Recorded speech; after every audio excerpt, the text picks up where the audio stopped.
Hey you guys, I hope you guys enjoy the video. If you do, subscribe, like, and hit the notification bell. Now let's start. Chapter 1. Unfair Life. It was a relatively normal day when 4-year-old Izuku walked into the quirk clinic, followed by two adults. One with black hair, and a hairstyle similar to his son, and the other was a woman with green skin and green hair. They were taking their son in to see what kind of quirk he had. "Don't run too fast, Izuku," the woman known as Ming said. This woman was Izuku's mother. Izuku was at the doctor's office waiting for his quirk diagnosis, something he had been excitedly anticipating for several months. He was hopping in his chair, waiting for the results and dreaming about what his quirk would be. He was hoping that he would have a cool quirk like his father, or something similar to what Ming was able to do. After a few minutes, the doctor came out from his private office after reviewing the results from his tests on Izuku. He was bald and had a weird mustache, and from the look of his face, he really hated his job. "So what's my quirk gonna be?" Izuku asked, eyes shining with blissful excitement. "I wanna become a great hero like All Might." "Sorry kid, you don't have a quirk," the man replied. Izuku dropped his All Might figure on the floor due to the shock of the sudden news. Is there something wrong with him? "All his classmates have gotten their quirks," Ming asked in a sad tone, as she rubbed the head of her son in an attempt to comfort him. "Well, if you look here, Izuku has a double joint in his pinky toe. This causes a person to not have a quirk. So if you are hoping to be a hero, I'm sorry. It's just not gonna happen," the doctor replied, seemingly empty of any kind of sympathy for the heartbroken little boy. Izuku was saddened by this. His face fell, and tears started to drop to the floor. Just the fact that he wouldn't have something that everyone else had was enough to shatter the boy's spirit. Ming rubbed his back trying to make him feel better, but her effort was all in vain. "Thank you, doctor," Ming said as the two walked out. Her husband overheard the entire conversation, and shot Izuku a glare. The drive back home was silent and horribly tense. The boy was very depressed by the events that recently happened. He locked himself in his room and cried himself to sleep. The next day, Hisashi had Izuku get up and go to his car. He was driving him somewhere, but Izuku hadn't a clue where. After a few minutes, he stopped at some kind of building. A woman came out. When Izuku took a look at the woman, he was intimidated, as she looked like she was the type of person to rule with an iron fist. "This must be Izuku," she said. "My name is Ms. Chan, welcome to your new home." Izuku was confused at this. He tried to understand this information, but he was so confused as to what exactly was going on. "And new home?" Izuku asked. He turned to see Hisashi in the car, and rushed towards him. "Daddy, where are you going?" Izuku asked. Hisashi didn't say a single word. He just drove off without even saying goodbye. Izuku chased after him but was inevitably stopped by Ms. Chan, who held his hand, preventing him from moving any further. Tears streamed down the poor boy's eyes as he watched his father drive away. Don't leave me," he cried. Whether he liked it or not, this was Izuku's new home. He was torn apart from his friends and family in the space of a moment, not even given the chance to say goodbye. For the next 4 years in his life, he had to deal with the torment and neglect of his peers. In his old school, Izuku had a few friends who supported his dream of being hero, quirk or no quirk. But in this school some of the students called him names, and teased him about his parents abandoning him. Some of them even used their quirks on poor Izuku, just for dreaming of being a hero without a quirk. Of course he would try to ignore these facts at first, but they always found a way to get back at him. Did the teachers ever try to help him? No. In fact, some of them even took part in the ridicule of the young boy. But there was one boy who stood up for him from time to time. A boy named Shen whose quirk allowed him to turn matter into objects. The two of them were friends for a year, until Shen was adopted by a family. After that, Izuku was once again all on his own. Izuku thought this was going to be his life until the day he died. However, something was going to change that. It was a normal day. Izuku was at the playground keeping to himself, as usual.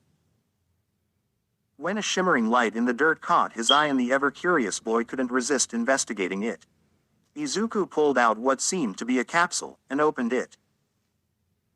Inside were 10 rings. They had a shining glimmer of blue and green, like they were little lava lamps. They attached themselves onto Izuku. He started to see things he never saw before. At the center of it all was a man, who was dressed as if he were some kind of hero, and also had short hair. He was also Asian, and had rings that looked identical to the rings that Izuku had. "Whoever holds these rings, you have been chosen to wield them, to battle a great threat," he said. "I am the past user Shang-Chi." Izuku recognized the name. He was one of the heroes who joined in the battle against Texas Chainsaw. "My father first was in possession of these rings, and used them for conquest, but when I found them I used them to fight against the forces of evil. These rings will grant you many capabilities most people can only dream of, and things beyond their imagination." Shang-Chi explained, "For now, you must train with these rings, in order to master their power. Good luck, future warrior." The vision ceased without further warning. The 8-year-old had tears in his eyes and a smile on his face. He was confused by this, and wasn't sure what to do, but for the time being he refrained from using the rings. However, as time went on and he watched the TV and saw people trying their hardest to become heroes, he suddenly remembered the dream he had about being a hero. And he wasn't going to let the fact that he had no quirk stop him from achieving that dream. He spent every recess break finding a location away from his peers to train with the rings. At first it was a bit difficult, as he had no idea how to even use them. After a bit of time he started throwing. A few of the rings flew off his arm like a projectile and came flying straight back to him. He learned he could also use them like whips and other things. The rings also allowed him to emit blasts of energy, and create barriers to protect himself. Back at Izuku's dad, Hisashi's place, the man would frequently get visits from the Bakugos, the Todorokas, and the Yagis asking if Izuku could come and play. However, Hisashi would tell them he was too busy training, or that he was grounded for bad behavior, and withheld the truth about him being sent to foster care. The Yagi's daughter, Izumi, was starting to get suspicious, because she knew that Izuku was not the type of person to act disobedient. He was too innocent. Ming wanted to explain what happened, however Hisashi forbade her from leaking out anything, threatening to beat her harshly if she didn't comply. Back at the foster care, the 8-year-old Izuku finally had enough of the neglect and abuse. And so when nobody was looking, he used the rings to escape the home, and started running as fast as he could, not looking back for even a second. He wasn't going to stay in that hellhole any longer. Chapter 2. A Fresh Start. Izuku had spent a few days far away from that school, training in secret with the rings. He decided to go to a nearby park and rest a bit, as the training had taken quite a lot out of him. One would think that he missed his mother and father, but after what he did, he doesn't even think about them at all. As Izuku was walking through the park, he bumped into someone. "Oh, sorry, I didn't see you there," he said. He looked at the person. She was a slender woman with green hair. She was joined by a man with blonde hair, and a little girl around his age with green hair just like Izuku. The three of them recognized him immediately. "Izuku." "Wait, Mr. and Mrs. Yagi, Izumi. Please, just call us Inko and Toshinori." Toshinori said with a smile. Inko embraced the boy. Izumi then promptly tackled him to the ground. Ni-chan, she said. Where were you? Inko asked. We've been trying to see you for a while. Really? Izuku asked, as he looked up to the two parents by surprise. Yes, but your father always told us you were too busy, Toshinori said. Izuku's face scowled at the mention of his father and mother. That lying doo-doo head, he said. Toshinori was surprised to hear this, and his facial expression changed. What do you mean? Izumi asked. I wasn't busy with anything. All my dad did was treat me like I'm some kind of object. He never even saw me as his son, Izuku said with anger and sadness. And it's all because I'm quirkless. They were shocked to hear this about Hisashi and his wife. Izumi in particular had her face scowl after hearing about all of this. And the reason you didn't see me as much. He put me in a foster care home where I spent the last 4 years of my life being neglected, pushed around and bullied, just for not having a quirk. Izuku said as tears streamed down his face. The adults didn't even lift a finger to help me. Both Toshinori and Inko as well as their daughter, Izumi were all beyond shocked to hear about this. Inko bent down to the young 8-year-old and gave him a big hug. Toshinori and Izumi quickly joined in. You poor baby, Inko said, nobody should have to go through such abuse, over being quirkless no less. Izuku hugged them back and ended up letting the dam break as he let out his emotions onto Inko's shoulders. Their tender moment was interrupted by Izuku's stomach grumbling. You must be hungry, Inko said. Yay, Izuku said, embarrassed. Come on, Izuku, let's go get something to eat, Inko said as she picked Izuku up and hugged him. With that, Inko carried him as the Yagi family made their way back to their home. When they got home, Inko put Izuku down and immediately went to the kitchen to start cooking a big meal for all 4 of them. Specifically Izuku. Izuku had begun chowing down a big bowl of katsudon that Inko made for him. Wow, someone has a big appetite, Izumi said, fortunately not one for destruction. All 3 laughed. While they were laughing, Izuku had already eaten the entire bowl. He held it tentatively up to Inko. May I have another bowl? Of course dear, Inko said. Thank you, Izuku said, I hope I'm not intruding on your home like this. I can leave the next day if you want. Nonsense, Toshinori said, you can stay here as long as you need to. Oh, Ni-chan I was wondering, Izumi asked, what are those things on your wrist? Oh these. Some rings I found when I was 6, Izuku said, for some reason when I have them on I feel less weak.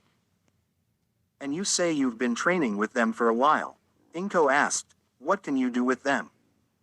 Yay, Izuku said, I can do a lot of things with them. They belong to Shang-Chi, I think.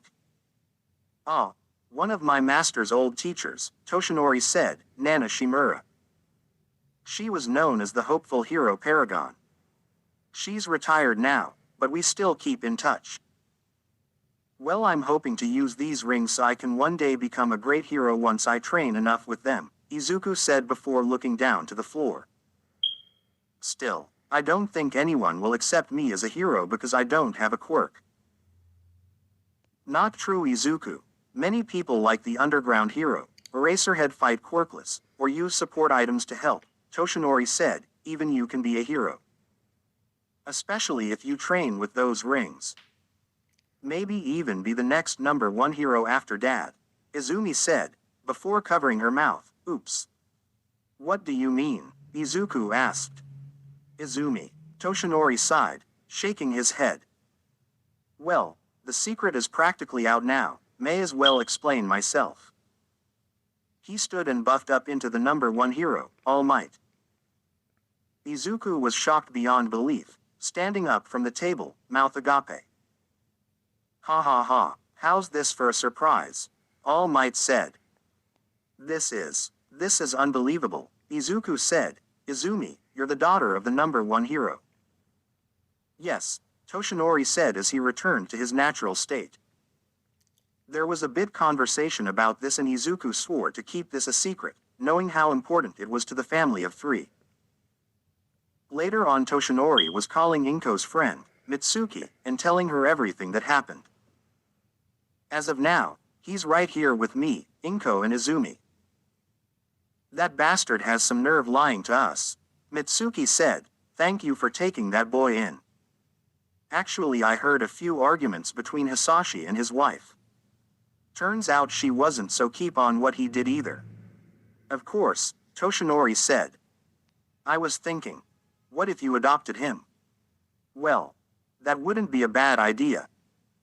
You're damn right, you've been more of a father to that boy than Hisashi ever was. Now if you'll excuse me, I need to tell my son that he has a new target to practice his quirk on. Tell him not to hold back. Later on that day, Izuku was in Izumi's room, lying on a bed that they'd set out after dinner. Toshinori and Inko watched the boy as he slept peacefully, as if he hadn't slept in years. Inko went over to the sleeping boy and kissed his forehead. Good night Izuku, she whispered. Good night Mom, good night Dad. The boy's whisper was almost too quiet to hear, but echoes through to her heart nonetheless. Inko smiled as tears began streaming down her face. She turned to her husband who had a similar expression on his face. Tomorrow, we're going to that foster home of his and we're adopting him right away. Toshinori told his wife. Right, Inko said, Izumi will be thrilled to have a brother. They looked back to the sleeping boy and then smiled at each other. Chapter 3. True Acceptance. The next day, Hisashi got up from bed and went to get the morning paper. He was humming to himself while doing so. When he looked up, he saw a crowd of angry people, some of which were pro-heroes. Hi. One person stepped up and shot him a glare. He seemed like a very tired man, but a very serious pro-hero. When he heard the story about what Hisashi did, he was beyond livid. You're a very irrational person, he said. A few seconds later, Recovery Girl and Gran Torino arrived at the scene. I assume Toshinori told you what happened? Recovery Girl asked. He told me everything. What's all this about? Hisashi asked. Who the hell are you people? Now don't act like you don't know, you damn hypocrite. Or do we have to refresh your mind? Gran Torino asked. What are you talking about? Hisashi asked. Recovery Girl whacked Hisashi with her cane. This is about your son, you fire-breathing deadbeat. She shouted. I can't believe you sent your own son to foster care over not having a quirk. I did him a favor, Hisashi said. The world was gonna reject him for even dreaming of such an impossible thing. A hero without a superpower. Be realistic. Mitsuki's son, Katsuki stepped forward. Wanna hear impossible, feeling explosions and not feeling pain, said Katsuki. Someone arrest this boy, he just threatened me, Hisashi said. The tired man then used his quirk and erased Hisashi's quirk. Go crazy, he said to the boy. You wouldn't dare, I have authority, Hisashi said. You have the authority to shut the fuck up and get blasted. He started letting loose with explosions. Another boy, the son of Endeavor, used the ice part of his quirk. That man is a rotten bastard, and that's coming from me, he said.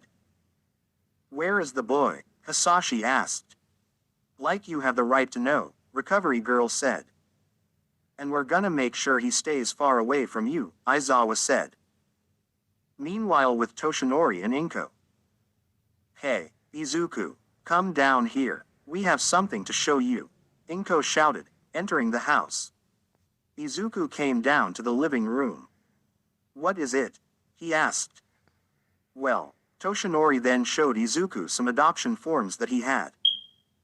Izumi was overjoyed. The person she saw as a brother is gonna be her actual jumped into Inko's arms and hugged her. Thank you. he said with tears streaming down.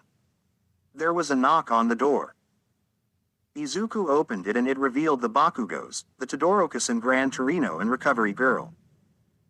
By their side was someone who Izuku knew well. Kachan, Shoto, Izuku asked, Shen. Hey there, Deku, Katsuki said. It's been a while. Try 4 years, Izuku said as he hugged the two. We heard what your father did, Recovery Girl, we're sorry about what you went through. It's okay. You didn't know, Izuku said. What your father did, it was unforgivable, Enji said, it makes me want to be a better father for my children. Some other people came by, they were staff of the school UA. Izuku, I should assume you know some of these heroes, Inko asked. Izuku nodded and went to the girl with purple hair. Namuri Kayama, Midnight, Izuku said before going to the guy who looks like stone, Ken Ishiyama, Cementos. And Shota Aizawa, Eraserman. Eraserhead actually, Aizawa said, this kid is smart. Are you sure his power isn't super knowledge? Or super adorableness? Namuri asked as she rubbed her cheek against the boy, he's so cute. Good grief Namuri, Aizawa said while face-palming himself, must you do this with every child? So this is the young boy you adopted, said a voice. Everyone looked to see a bear mouse creature walking forward. This was Principal Nezu, the principal of UA. Principal Nezu, glad to see you're doing well, Inko said. Would it be okay if I see this power for myself? Principal Nezu asked. I would, but I don't want to destroy the house, and it would tick off Mom and Dad. He's not wrong, Toshinori said. I have an idea, Cementos said, follow me. They all followed Cementos outside. He developed an obstacle course for Izuku. Now show us what you can do. Everyone was watching as Izuku demonstrated what he could do with the rings. He was capable of shooting the rings as projectiles from his hands. Izuku then brought the rings back and spun them around as if he were a telepath, creating a barrier around him. He also concentrated energy from the rings and shot 3 green energy blasts. Inko and Toshinori were already amazed before. Izuku was also able to use the rings to create some kind of energy whip and emit shockwaves. The staff of UA saw everything Izuku did, and reacted with awe. Ah, they said. A-W-E. Ooh, they said. That's more like it. I've heard of these rings before, but where did you find the rings? Nezu asked.